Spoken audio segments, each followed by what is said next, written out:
বেছে বেছে জামাত ইসলাম বেঁধে রেখে আওয়ামী লীগ বেঁধে রেখে আপনারা যারা রয়েছেন সবাই মিলে ঐক্যবদ্ধ একটি সমাজ হতে হবে। সেই সমাজের নাম বিএনপির সমাজ। এই মানুষগুলোকে আপনাকে পিছনে রাখবেন। এই মানুষগুলোর ভালো মন্দ সুখ দুঃখ সবকিছু শেয়ার করবেন। আপনারা যারা নেতৃত্ব রয়েছেন আপনারা আজকে পারেন নাই, আপনারা সেই মানুষগুলোর কাছে পারেন নাই। আমরা যেভাবে বলেছি আপনারা যেতে পারেন নাই। বিএনপি আওয়ামী লীগ এবং জামাত ছাড়া যে মানুষ আছে তারাই বিএনপি। যারা আওয়ামী লীগ করে এবং যারা জামাত করে তার বাইরে যে মানুষগুলি রয়েছে তারা সবাই বিএনপি করে।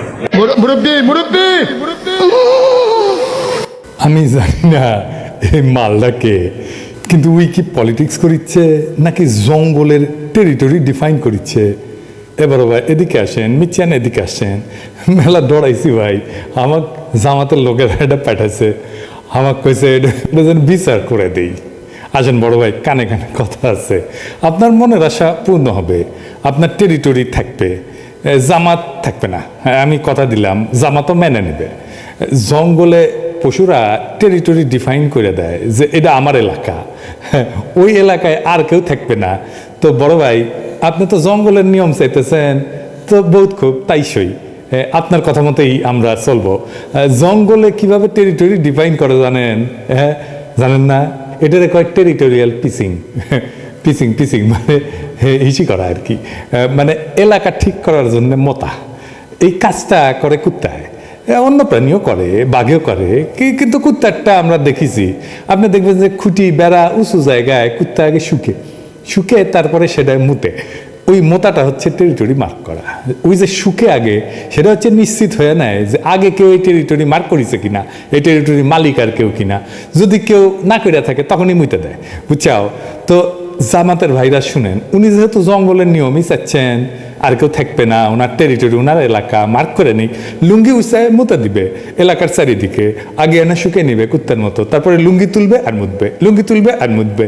ভাইজান শুরু করে দেন, লুঙ্গি তুলে পিচিক করে মুতে আবার চেপে নিয়ে হাঁটা শুরু করবেন, আবার লুঙ্গি তুলে পিচিক করে মুতবেন, আবার চেপে ধরা হাঁটা শুরু করবেন, আবার মুতবেন পিচিক করে।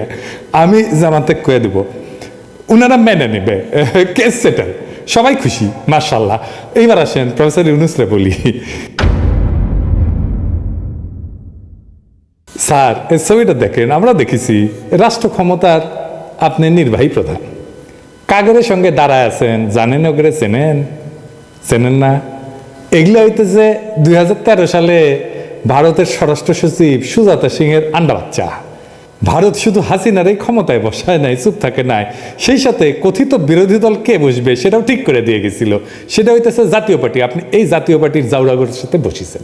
এই জাতীয় পার্টির যে কাদের, এর সাথে ছোট ভাই ওই ইন্ডিয়া গেছিল, ওকে নাকি কি পানি পড়া দিছে, আবার ফিরে আসছিল, ওকে জিজ্ঞেস করেছে ইন্ডিয়া কি কইছে, কওয়া যাবে না ইন্ডিয়া কি করছে, বুঝছেন? আর এই যে আরেকটা আছে আনিসুল ইসলাম মাহমুদ, ওই যে একেবারে ড্যান পাশে, উইকে জানেন ওই হচ্ছে একটা 100 মেগাওয়াটের রেন্টাল বিদ্যুতের প্রকল্প বাগাইছে, ওইখানে কিছুই করেনি, কোনো বিদ্যুৎ দেয়নি, কিন্তু টাকা ঠিকই নিছে মুফতে, আবার মন্ত্রীও নাকি হয়েছিল। আবার দেখেন বাম পাশে প্রাক্তন এক শ্রমমন্ত্রী, উনি নাকি মন্ত্রী। মানে আপনি যদি বিরোধী দলের এমপি হন, একই সাথে সরকারের মন্ত্রী কেমনে হন বলেন তো? এখন স্যার আপনি কন, এই ছবি কি আপনার সম্মান বাড়ায় না ওগরে সম্মান বাড়ায়? আপনার অফিসে ইন্টেলিজেন্সের লোকজন কাজ করে না?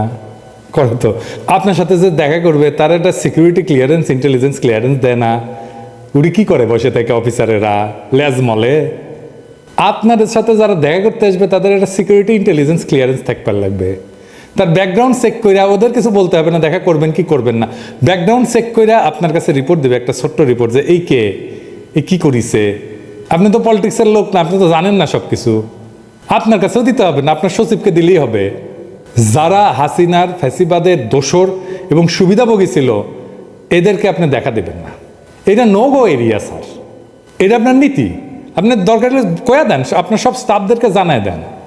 আপনি যে পদে আছেন ওটা করে গ্রামীণ ব্যাংকের এমডির পদ না, ওটা অনেক ওজনের পদ, এটা হেলা ফেলার জিনিস না। কেউ দেখা করতে চাইলে আপনি তাকে দেখা করতে দিবেন। আপনি আপনার সাথে কে সাক্ষাৎ করতে পারবে তার একটা নীতিগত সিদ্ধান্ত জারি করেন যে যারা ফ্যাসিস্টের দোসর সুবিধাভোগী তারা ছাড়া আর সবাই দেখা করতে পারবে, সার্কুলার করে দেন। মানে এত মানুষের রক্ত, আত্মত্যাগ, এগুলো কি সস্তা স্যার? হ্যাঁ, এই জাউরাগুলোর সাথে বসা লাগবে আপনার। এবার আসি আপনার উপদেষ্টাদের নিয়ে। আপনার উপদেষ্টাদের মধ্যে 3 জন পিসেস সোহরাওয়ার্দীর বডিগার্ডের ছবি ঝুলে অফিস করে। এর মধ্যে একজন হইতেছে আসিফ নজরুল, অনেকে কয় উনি নাকি আবার উপ প্রধান উপদেষ্টা আর কি। তো আরেকজন হইতেছে তৌহিদ সাহেব, আরেকজন আরেক কাটি সরেশ, ইন্ডিয়ান মিডিয়ায় মানে আবার বিজেপির মিডিয়ায় আর্গুমেন্ট দেয় পিছে কেন সোহরাওয়ার্দীর বডিগার্ডের ছবি রাখিছে। এডিটর সাহেব এনা শুনান সেই সুবচন। लंबा सवाल है, आराम से जवाब दे। Bangabandhu Sheikh Mujibur Rahman is it's a part of history. He is an architect of independent and sovereign country. His name, his contribution to the country cannot be erased, cannot be deleted, ji cannot be deleted. His reward is honored by general people. শুনেছেন বঙ্গবন্ধু বঙ্গবন্ধু বঙ্গবন্ধু 3 বার কইছে কলে। হা 3 বার কইছে। এটি কইতেছে যে শেখ মুজিবের নাকি সাধারণ মানুষ রেসপেক্ট করে। আচ্ছা, এডিটর সাহেব কেনকা রেসপেক্ট করে সেটা না দেখান না, দেখান। দেখেছেন প্রফেসর ইউনূসের পিছে আমি এখনো সোহরাওয়ার্দীর বডিগার্ডের ছবি দেখি নাই, হয়তো ওনার অফিসে আছে আমি জানি না সত্য মিথ্যা, কিন্তু উনি পিছে রেখে ছবি তোলেন নাই। উনার এইটুকু আক্কেল আছে, কিন্তু ওনার উপদেষ্টাগুলো এতটাই নির্বোধ, এত ইনসেন্সিটিভ যে ওনারা বুঝতেই পারতেছেন না যে ছবির উপরে বাংলাদেশের মানুষের যে ঘৃণা তা ওনার অ্যাকাউন্টে জমা হইতেছে, মানে ওই উপদেষ্টার অ্যাকাউন্টে। ওনার ক্রেডিবিলিটি নষ্ট হইতেছে। আর এক সময় ঘৃণা কলে বিস্ফোরিত হবে। সোহরাওয়ার্দীর বডিগার্ডের ছবি যাতে পিছিয়ে আসে সে সমস্ত উপদেষ্টা আমাদের উপদেষ্টা না। এদের যেটি দেখবেন পচা ডিম মারবেন, পচা টমেটো মারবেন, জুতা মারবেন, এটা আসিফ নজরুল হলেও মারবেন। আমি যদি কোনোদিন দেশে ফিরতে পারি সেদিন সচিবালয়ে অভিযান হবে, ওই ছবি আমরা নামাবো, দরকার হইলে আমি গুলি খাবো, কিন্তু ওই ছবি আমরা একসাথে নামাবো, শপথ নিলাম, কোনো মাপ নাই। এবার আসেন ছাত্রদের কথা বলি। আমি ছাত্রদের আগেও বুঝাই কইছি আর কি যে লড়াই ছাত্রদের শুধু লড়াই না, এ লড়াই ছাত্র জনতার লড়াই, শুধু ছাত্রদের লড়াই না। শুধু ছাত্রদের লড়াই যারা বলে তাদের কোনো স্লাইটেস্ট আইডিয়া নাই সারা দেশের মানুষ কিভাবে এই লড়াই যুক্ত হয়েছিল, কিভাবে এই লড়াই যুক্ত হয়ে এটাকে সাফল্যের দিকে নিয়ে গেছে। এই লড়াই তিলে তিলে গড়ে উঠছে 15 বছর ধরে। অসংখ্য মানুষ বয়ান তৈরি করছে, দিনের পর দিন মাথার মধ্যে ঢুকাইছে। আগে মাথায় বিপ্লব হয়েছে, রাস্তায় বিপ্লব পরে হয়, এটাই বিপ্লবের নিয়ম। মাথায় বিপ্লব কারা তৈরি করছে? বিপ্লবের জন্য কারা তৈরি করছে? জনগণকে, যারা ওই বয়ান তৈরি করছে। তারপরে বিস্ফোরিত হয়েছে একটা সময়। আমি সতর্ক করছি যে 1971-এ আওয়ামী লীগ আর শেখ মুজিব যেভাবে মুক্তিযুদ্ধকে কুক্ষিগত করছে সেই একই দিকে যাইতেছে এই বিপ্লব। প্রফেসর ইউনূসেরও এক্ষেত্রে দায় আছে, বড় দায় আছে। উনি কিছু হইলে ছাত্র ছাড়ার কথা নাই, মানে ছাত্র ছাড়া বোধহয় কেউ লড়াই ছিল না। আপনি স্যার শহীদের তালিকা দেখছেন, হাতে নিয়ে দেখেন, ওর মধ্যে হকার আছে, রিক্সাওয়ালা আছে, নির্মাণ শ্রমিক আছে, দোকানদার আছে, গৃহবধূ আছে, গার্মেন্ট শ্রমিক আছে, আলেম আছে, ঠেলাওয়ালা আছে, ড্রাইভার আছে, কোন পেশার লোক নাই? এদের জীবনদান কি মূল্যহীন? তৌহিদ সাহেব সেদিন দেখলাম কইতেছেন যে ছাত্র নাই নাকি আলনর করেছে, আর যারা করেছে তার বাইরেও যারা জনতা তারাও খুব ইয়াং, তার মানে মুরব্বীরা নামে নাই। হ্যাঁ, আপনি নামেন নাই তৌহিদ সাহেব, আপনি ভীরু, আপনি নামেন নাই। কোন মুরব্বী মাঠে নামে নাই? সবাই নামছে, আপনি ছাড়া। আপনার কলিগ আসিফ নজরুল মাঠে নামে নাই, আপনার কলিগ শুভ্র ভাই মাঠে নামে নাই, ও সে তো জেল খাটছে। নাকি আসিফ নজরুল আর শুভ্র ভাই বুড়া না কচি? শুভ্র ভাই তো মাথার চুল পেকে গেছে, তো তারা কি বুড়া না কচি?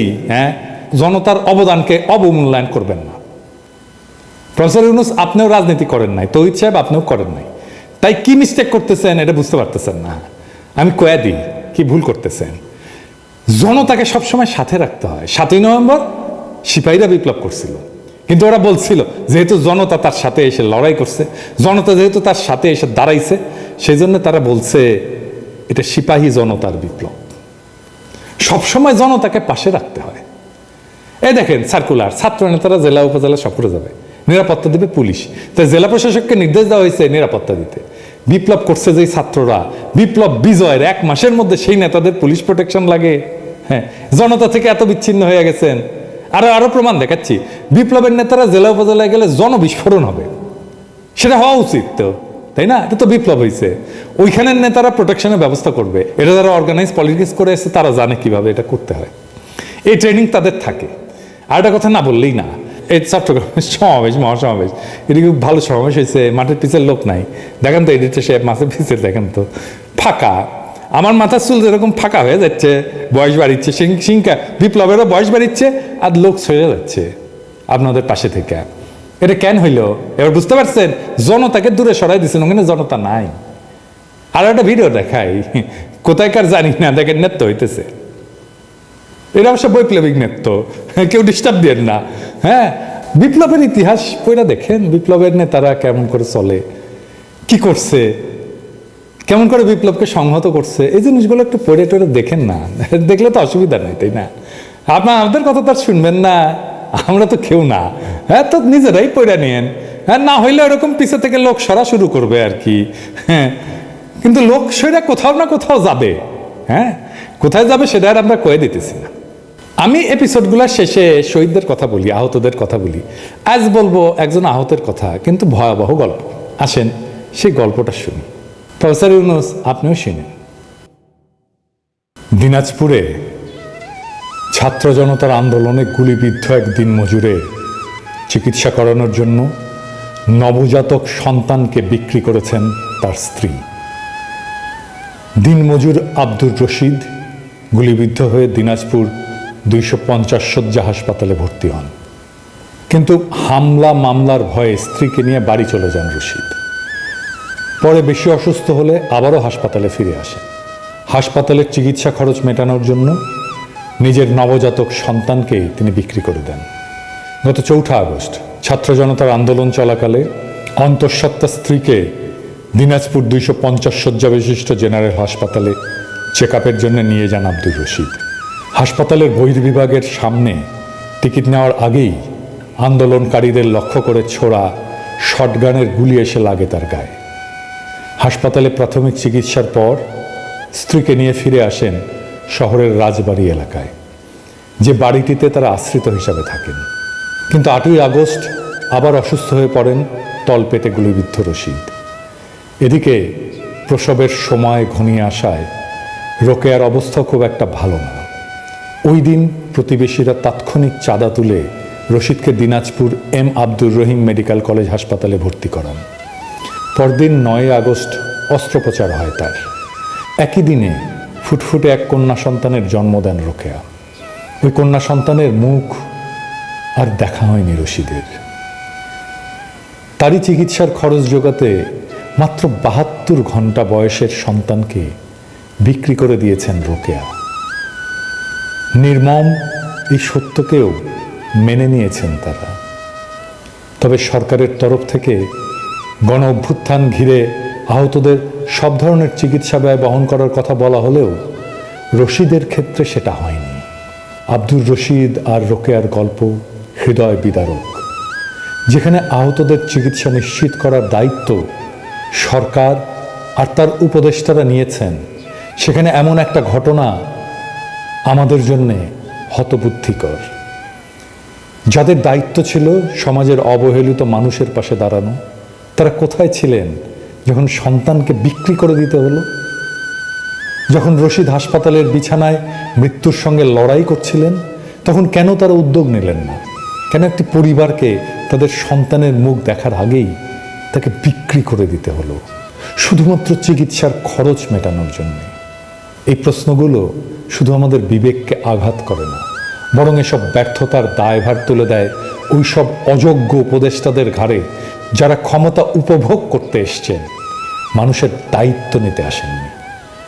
তাদের অযোগ্যতা, তাদের উদাসীনতা এক সাধারণ দিনমজুরের পরিবারের জীবনকে এমনভাবে ধ্বংস করেছে যে আর তা কখনোই পূরণ করা সম্ভব না। এই লজ্জা শুধু আব্দুর রশিদ আর রোকেয়ার না, এই লজ্জা আমাদের রাষ্ট্রের লজ্জা, এই লজ্জা বিপ্লবের, এই লজ্জা আমাদের সকলের। যে সরকারের উপদেষ্টারা জনগণের চোখের জল দেখতে পায় না, তাদের ক্ষমতায় থাকার কোনো নৈতিক অধিকার নেই। তাদের ব্যর্থতা আজ জাতির হৃদয়ে এক গভীর ক্ষত তৈরি করেছে, যা কোনোদিনও মুছে যাবে না। ইনকিলাব জিন্দাবাদ।